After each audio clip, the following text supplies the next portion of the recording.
Yeah. Welcome back. You know what I'm saying? We're just gonna go ahead and dive right back into this. This is a very, very great conversation, man, because like it's also spreading awareness, and we'll get to that later on in the conversation about awareness about these addictions, right? Yeah. So like I was saying, my mom was she was alcoholic, and I would say my mom was a function alcoholic, right? Right. She got up, she worked, she partied on the weekend, and Monday through Friday she was out there working. You know what I'm saying, and putting food on the table for us. You know what I'm saying, feeding us and putting a roof over our head and clothing us. She was a very functional alcoholic, and she did. Later on in life she beat it. You know what I'm saying?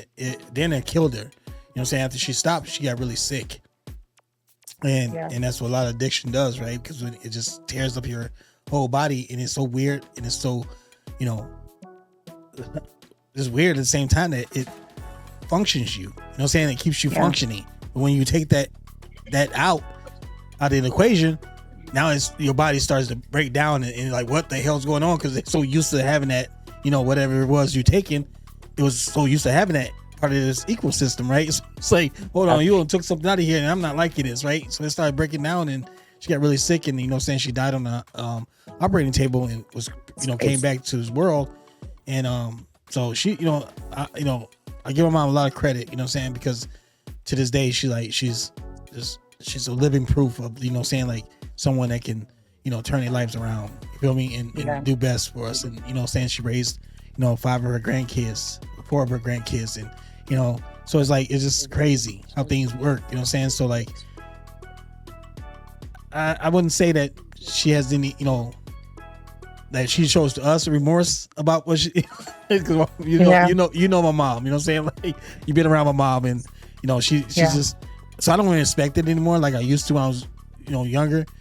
I wanted where's the sorries at, you know what I'm saying, and it wasn't coming, you know what I'm saying, because she didn't realize what she was really doing to us because of because of the alcohol. And I learned that through therapy, that sometimes that what they doing, they don't even know they're doing it, you know what I'm saying. So like, do you have any, your parents at the time, did your parents have that regret, or? Well, yeah. So, so I kind of talked about how, um, my parents, how their struggle with addiction started, right? It started in a doctor's office. And at that time, they were successful, successfully employed. They maintained our household. We had a pretty normal childhood. And I was a teenager when this started. And, as soon as that happened, when they started using like street drugs, you know, um, things started happening. We lost our place to live, staying with family members. I was 14, 15 when I moved in with my like high school boyfriend, because Wow. things at home were so, um, you know, volatile. Unbalanced. It was, Yeah. they lost their jobs, spent all their money, and they ultimately, it destroyed their relationship. They are no longer together, and I don't know you what it know, usually does. It usually yeah, does that, right? That's yeah. crazy. And as a result of that, I became really insecure just about like meeting my basic needs, right? Like having a roof over my head, being hungry, and I, fell into a group of friends where um, they were making money by doing things that were frowned upon, illegal, you know, and to me that felt like a solution, right? So I was like, oh, I'm seeing the money that they're making, and I'm like, I can do those things, right? And I spent a few years of my life, doing things that I'm not proud of and that I'm ashamed of as a result of this, right? Right. You know, have a place to live, and you know, um, have that lifestyle that I was accustomed to. You know what I'm saying? So, Exactly. Absolutely. um, I'm trying to think of the best way to put that, but um, I ended up meeting my kids, their father, and it's interesting because I really credit him with, he's like, you don't have to live your life like this, which is interesting because I will say that he also struggles with addiction, but and I became pregnant with my older son, and that's what changed my life, right? Mm. And actually, it changed my mom's life too, her becoming a grandma. My son is 14, my mom has 13 years clean. Meeting her grandson is, I think, really was something that opened her eyes and was like, I want to That's be beautiful, here man. Seriously, that's to beautiful. to experience that, and to be a grandma and be around and be there for me. um and we all have a great relationship now, but so there's uh you know everyone has a story, right? But there's a fallout, there's consequences that are bigger than you, right? When you struggle with addiction, the people that care about you also feel those consequences. So my as a vulnerable kid who depended on my parents for security, when that was ripped away due to their problems, I had to figure it out, and I didn't have the right tools yet to do it in the right way. Right. And so I had to experience some pretty rough things in order to figure it out. But and the way my story has ended, I'm grateful for where I'm at today, but a lot of people, they don't ever make it out of that. And I think that's Absolutely how a not. lot of people end up using themselves and continuing this cycle. It perpetuates this cycle of addiction and mental health issues and poverty. And we call that like a generational trauma or curse, Curse, right? right? Yeah. Yeah. So I think that's another reason why I'm so passionate about talking to my kids about it now, because I do think that my family is a little bit more predisposed to abuse substances, um, than average. And so I feel like, I want to prevent that. I don't want them to experience that, the Exactly. hard way, and some people just do. Some people just have to figure it out the hard way, and And especially teenagers. They that's think more that they common than you are, think, though. You know what I'm saying? That's more common than you think, because yeah, that's the sad, reality of it is that yeah, some people have to learn the hard way. And that's it's it hits really hard when it's from home. You know what I'm saying? When it's somebody you love. You know what I'm saying? It's hard yeah, to say that. You know what I'm saying? Because like you want to do everything in your power to, shake the shit out of them. You know what I'm saying? Like yeah, literally get your ass up and stop doing this. You know what I'm saying? And it's yeah, like it's not. I wish it was that easy. You know what I'm saying? Like yeah, this is what this is what separates the weak minded from the strong minded people. You know what I'm saying? And I yeah, know a lot of people disagree with that, but like to me, it's like you said, because addiction doesn't just target a different, only one, person or ethnicity. It impacts everybody, right? It can impact everybody. yeah, But I mean, like a strong-minded person, when I say that, because like I can see somebody, right? When I was out there, doing dirt, you feel me? And I seen people like crackheads, and I was like, why the hell would I want to look like that? So guess what? I yeah, didn't do crack. I'm dead serious. I looked at a crackhead like, there's no, other option. You smoke crack, you're yeah, gonna be a crackhead. You'll look like that, right? That yeah, I didn't see any other option than that. yeah, I think that if people, they say there's functional addicts, right? There's yeah, people that can bump a line of cocaine and go to work and work a full 8 hours. There's people that can hit a crack pipe and go to saying hey, to me that's, I don't know if that's strong minded or just listen. strong willed. You know what I'm saying? So No, it's like I don't know. listen. When back in the day when we were selling drugs, we were selling them to lawyers and doctors and software engineers, and you'd never know. That's crazy. So it affects everybody. But I will also say this: I think that we go back to the fact that we know that addiction is a disease. I do think there's a little bit of choice involved, but it's a disease. Those crackheads that you saw, and in your mind, it's so clear to you. You're like, I don't want to look like that, so I'm never going to do crack. I promise you that crackhead never woke up one day and said, you know what? I want to be a crackhead. You know what I Exactly. mean? No, no So doubt, no doubt. it's like, I think, we do need to have a little bit more compassion. I think that's part of the solution is, there's a lot of shame and stigmas that surround people that struggle with these things. And I think that, we need to remove that shame and, still try to see these people as people, because when we don't, that's why this cycle is just, it just continues, because, there's a very large community of people, and I've experienced this because I've seen people look at people I care about in this way, is that, oh, you choose to live your life like that. Why would I want to help you? Because, and it's not necessarily a choice. I think about my mom. She's one of the best people I know. And it really hurts me to think that someone would walk past her on the street and be like, oh, she's just a loser. You know what I mean? Exactly. Like, so when you walk past those people, you got to think about it. That's somebody's mom, sister, daughter, uncle, brother. You know what I mean? Like, I think it's just like people. Out of mind, out of sight. You know what I'm saying? Like, yeah, that's what most people run around here, acting as, right? So like, yeah. I mean, what are some common stigmas or misconceptions you would think when it comes to addicts? Well, I think that a common misconception is that it's a choice, right? I do think that our choices play a role, but I do think it's a disease.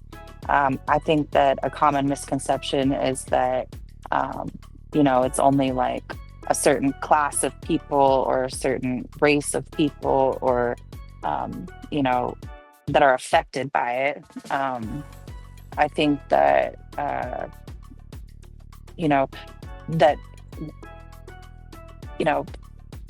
I guess let me back up. I think that like there's not like a like you just go to treatment and you're fixed. I think that in order to achieve recovery and maintain it, it's a constant thing that you have to work on. I don't think it ever goes away.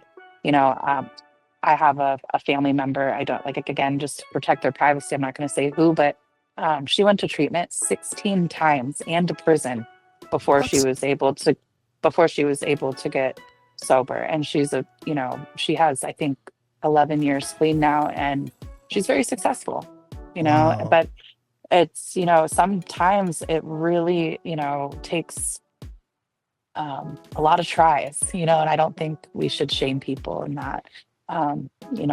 But also I think a common misconception is that people, statistically speaking, 1 in 7 Americans struggle with addiction. That's huge. That's a ton of people. So Wow. the chances, anybody who watches this, somebody who's struggling with addiction, And like you think said, about how many people you know. there's so many different types of addiction and things that you can be addicted to. So like, Yep. Earlier I said that I wasn't addicted to anything, right? That's just like, it's dawned on me because I don't think that way of myself, right? But like, but when before I had my knee replacement surgery, right? For 6 years, I was on, hydrocodone, right? And I was taking them for the pain, but then I also like the feeling it made me have, right? Yeah. And it was it was a good feeling, the pain was gone, but I was like, yeah, And you're happy. I'm happy, right? So Yeah. and I wasn't necessarily taking it for that happy feeling. It was just the copingism. Bonus. Be able to cope it with, being able to cope through life and like be able to function. So like what we just said earlier, some people can be a function alcoholic, people can be a function crackhead, people can function, Well, when I say crackhead, there's let me state the difference. There's people that smoke crack and it is a straight crackhead person. You know what I'm saying? Yeah. A crackhead is lost everything. You feel me? Yeah. They done lost their teeth, they done lost their ass, they done lost everything. You know what I'm saying? Like hair, they lost their whole person, So my thing, like with a functional crack smoker, they know their limits, right? And I think people don't go beyond that limitation, right? Yeah. Because they put that stuff on a limit, had a limitation to themselves, like, I'm gonna hit one hit and I'm gone, right? And you and even that is bad, right? Because all of it is bad.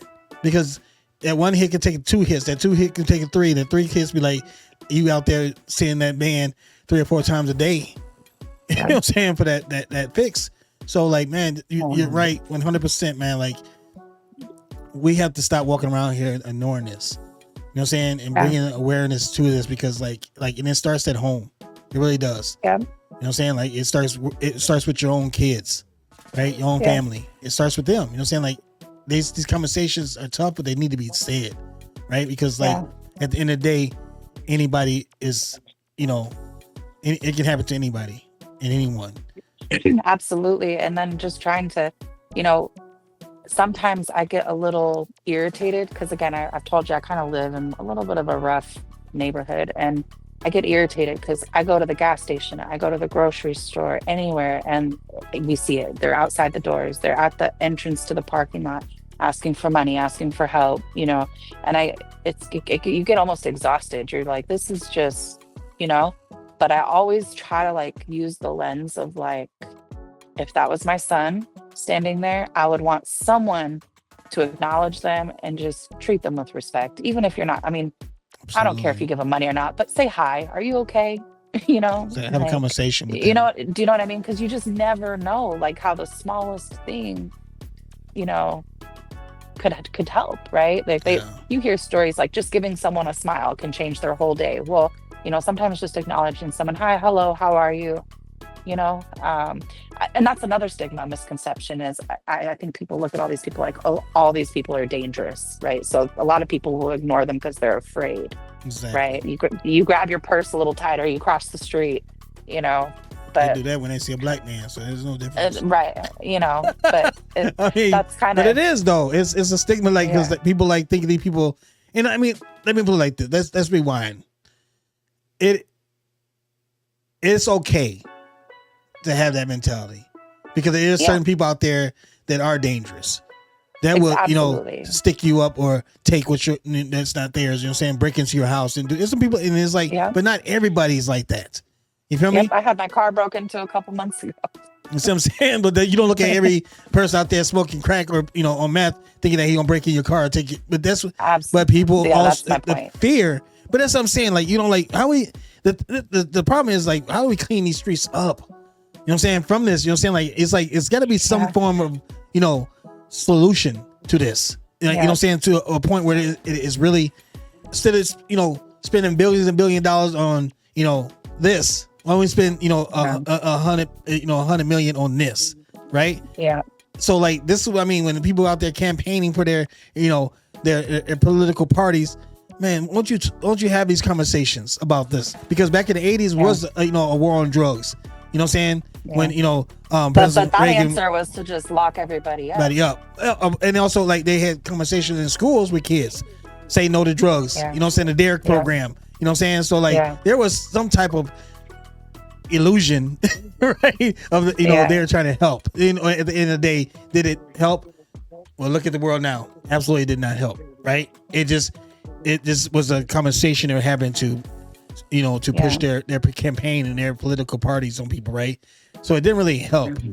I really want, like, I always said this, Ashley, if I had Bill Gates money, you know what I'm saying? If I had, Elon Musk money, man, I'm telling you, man, I'm dead serious. I'd say people. I know people look at you like, people say that shit now. No, because I'm a very loving person, and I care so much about people that I would put a majority of some of my money on helping people, homeless people, a lot. Yeah. Me and my wife talks about this all the time. Like, I would have a non-profit organization focused on how we cure homeless and hunger in this country. Yeah. You know what I'm saying? Like, really, it's like, it may be a very hard task to do, but I'm willing to, pay for the necessary people to go out there and tackle this and really put in the best in investment in, helping these people, because, like, these people are, artists. These people are, potential doctors, potential, therapists. Yeah. And their potential of, like, having, a workforce that can help them stay off this. You know what I'm saying? If you see those little TikTok video when people go out there and they talk to the homeless and they help the homeless out. Now the homeless got their own apartment. They, and I mean, like, how far it is that it's real, I don't know. But I would like to think that it's all real and it's all happening. You know what I'm saying? Because that's what I would want to do. And I'll tell you how. I think that it starts even just, with, like, the mental health aspect of it, and really starting with our youth, because I think more of the solution is in prevention, Absolutely. Because it's so hard, because, like I said, where I live, there is a lot of help, there is a lot of outreach, there is a lot of resources, but people don't accept it, and what is the solution when they don't accept it? Then what? I mean, like, we can't continue to, live, have people live in our communities like this. You feel me? Like it's not that's healthy for the people that's, we try to prevent people to get, our kids from following these people. You had to clean up the streets from this. Well, I think that, like what we're doing, having conversations about it, debunking the myths and stigmas surrounding it. Because I do think that a lot of addicts struggle with the shame, right?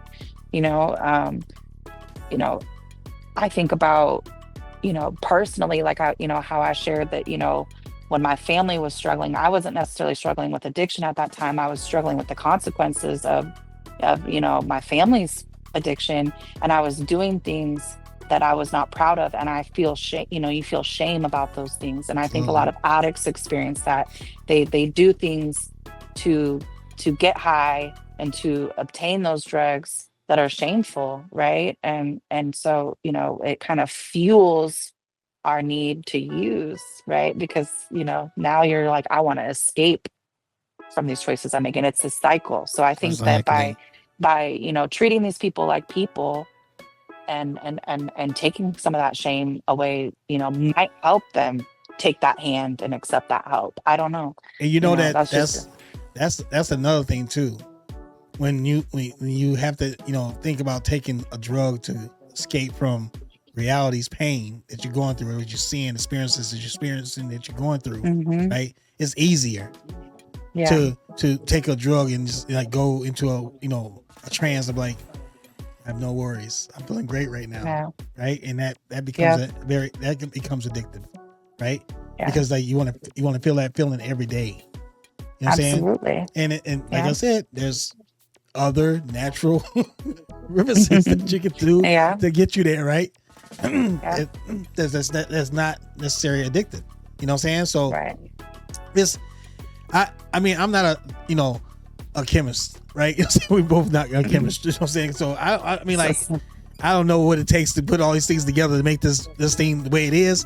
But whatever it is that's making it addicted, they need to cut that shit off. You know what I'm saying? But it doesn't make money, right? Think about it. That little part that you extra, thing that you put in that drug that make the people addicted, that's what they put in there, and they heighten it, right? And so they be like, okay, he's gonna keep coming back. That's what they want. The money has to keep flowing somewhere in some form, right?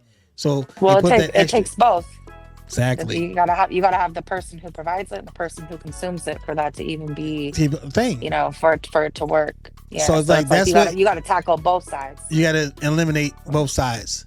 You know what I'm saying? Yeah. Give them other options, healthy options. You know what I'm saying? I was thinking as we were talking, I was thinking about this. You know how they building these private prisons? Yeah. Why don't you build a private prison for rehabilitation, right? Well, they say that they do that. But listen to what I'm saying. Don't take criminals. Take a compound of people that's addicted. You know what I'm saying? If you steal, you go to jail, right? If you smoke crack or smoke, meth, or you smoke, fentanyl, you go to this healing place, right? You put all these people in and force them to be healed. And they don't release, because think about this. They do it to prisoners all the time. They call it reformed, right? But you're not really forming anybody. We got another whole, podcast on that. You know what I'm saying? So like, to me, it's like, this is what I mean. Like, if you're not going to help society and be a healthy candidate in society, then we have to remove that cancer, right, from society. And don't put them in there. And like, I mean, it's hard to say, because like when people get there, everything else can change, right? But really focus on getting people rehabilitated, right? I know they have like you said, that people go to these private places for rebuilding themselves and getting out of drugs and stuff like that. But like, those things cost a lot of money, right? Yeah. Some people can't afford that to go to a rehab place, right? So I'm talking like build these camps or these these places that people can don't have to pay, but our tax money, just like it goes into the prison system, our tax money goes to these people to rehabilitate people. That's one way. These millionaires can do something to do this way, right? Elon Musk got almost a $1 trillion. He's almost a trillionaire, if he isn't already, right? Elon Musk is. Why can't he do that? You know what I'm saying? Like something like that. He can. That's the argument. He could, but it's just that same mindset. That's kind of the mindset of the country that we live in is, there has to be poor people so there can be rich people, and it behooves these people for the poor to stay poor and struggling so the rich people can get richer and be more successful. So it's not everybody has this mindset of like, where they see the benefits of, society recovering from these issues. Do you know what I mean? Like, there's a lot of people that believe that, it's like you said, like it's almost like letting them self-destruct and remove themselves so they're not an obstacle, and it's just sad. It's not a mindset I agree with, No, me neither. It's just sad and that's the hardest part. It's sad that we just have, these type of people in this world because, like you said, they're addicted to money and power. Yeah. Right? Yep. And when you have that type of person in this world, they don't see the struggles of, reality, the struggle of people that's really, can be where they at if you just help them clean. Because like you said, I'm so glad you said that because, a lot of people don't look at it like that, but people don't wake up and say, I want to be a crackhead. No. You know what I'm saying? Like, they don't. Yeah. Right? Yeah. And it's like, so my thing is I can see the good in people. Yep. You know what I'm saying? Like I've sat down with homeless people, during the pandemic of COVID pandemic, that I used to go around like I'm addicted to clothes, shoes, and stuff like that because like I had so much and I was like thinking, I was in the process of downsizing myself. Like I want to just be able to pick a bag up and just go, right? This is why I was in my recovery of like self-care. You know what I'm saying? Get myself better, becoming a better person for, this world, right? So I did a lot of, self-care for 2 years. And I was like, so one of the things was downsizing your life. You know what I'm saying? Like how many people can just pack up, get a duffel bag and pack stuff and that's your whole, and go move and go to a different state or go to a different city, you know what I'm saying? And start all over, right? We can't. Yeah. You got all this stuff surrounding this materialistic stuff that you got surrounding yourself, which is addiction, right? Yeah. It's a form of addiction. So I let me downsize my clothes, my shoes and stuff. I did, actually. This is the first time you guys won't hear on, on a podcast or any, publicity type of thing. I kept quiet about this, right? I wasn't going around on camera and showing this to people because it wasn't about me, right? It was really trying to help people out there. So I took like 4 pairs of, 4 shirts, white t-shirts that I used to wear one time and just, throw it in the garbage. I'm not kidding. My white shirts had to be white. You know what I'm saying? It couldn't be rewashed and wear it again. So I had like stacks of them. And I'm talking about, I took for like 2 weeks straight, right? I had enough clothes for 2 weeks straight. 4 shirts, 3 pairs of pants, and a pair of shoes. Now, if you know me, my shoe game is crazy ridiculous. You know what I'm saying? Like these are not little throwaway shoes. You know what I'm saying? These are brand new shoes or worn a couple times, you know what I'm saying? And, and I was like, I didn't care. You feel me? And I wasn't trying to do it for publicity. So I went out there and I just took a bag and I used to put it in my trunk, a bunch of bags. And I would just go by and see somebody out there, jump out and like, hey, bro, here's a gift bag for you. What's in here? You know what I'm saying? They were like, oh, you have some money? I say, you know what? If you can't wear that stuff, you can go to Play-Doh Closet and sell it. Sell it. You know what I'm saying? Do what you gotta do or pass it on to somebody else and benefit from this. But, this is my way of giving you, I wish I had a bunch of money I could do. I wish I had, other things I could do. But this is what I can do for you today. I think that's important. That's important. And it's not always about having a lot of money.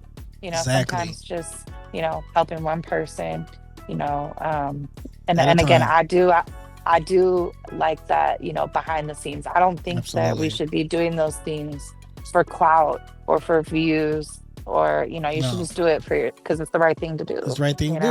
And that's what I said. It's the first time anybody hearing of this, you know what I'm saying, on a platform like this, because I didn't want to bring the attention to myself. Oh, you're a great person. No, I really am, but I don't need you to say it. You know what I'm saying? I didn't do it to, Exactly. To feel good about myself. I did it because like nobody cared about the sick, the people in the streets about COVID. Nobody cared about them people. You know what I'm saying? Yeah. They were turning people away. You know what I'm saying? They wasn't trying to, bring them in for safety and do, give them vaccine shots and they wasn't doing that for the homeless. You know You feel me? Yeah. So like that's what I mean. Like, you know, not that we've seen a mass of it doing. They probably did, but we didn't see it publicly done, you know, for me to notice it, right? So I mean, we're definitely running out of time today. I mean, this conversation has got to continue, you know what I'm saying? And I got some ideas about this. I want to bring some more people on the show, you know what I'm saying, that's dealing with kids that's with addiction. And I like to, you know, continue this show about that, you know what I'm saying, with having like, you know, talk about with kids with addiction and things like that. So, hey, thank you guys for tuning in to Talking with Ashley and David and Dawson, you know what I'm saying? It's all these, you know, we just coming together, you know what I'm saying, bringing this together. But thank you guys for viewing this. Hit that subscribe, hit that like, you know what I'm saying, and share these videos. We're going to put a couple resources in the comments too if anybody's struggling with addiction. Absolutely. And they'd like some help. We're going to put some information down in the description of the video. In the description, absolutely. And Ashley, thank you again. And I'm so glad that you took the offer of being my co-host. And we will see a lot of us, right? So, hey, we'll see you. I'll let you. Bye-bye.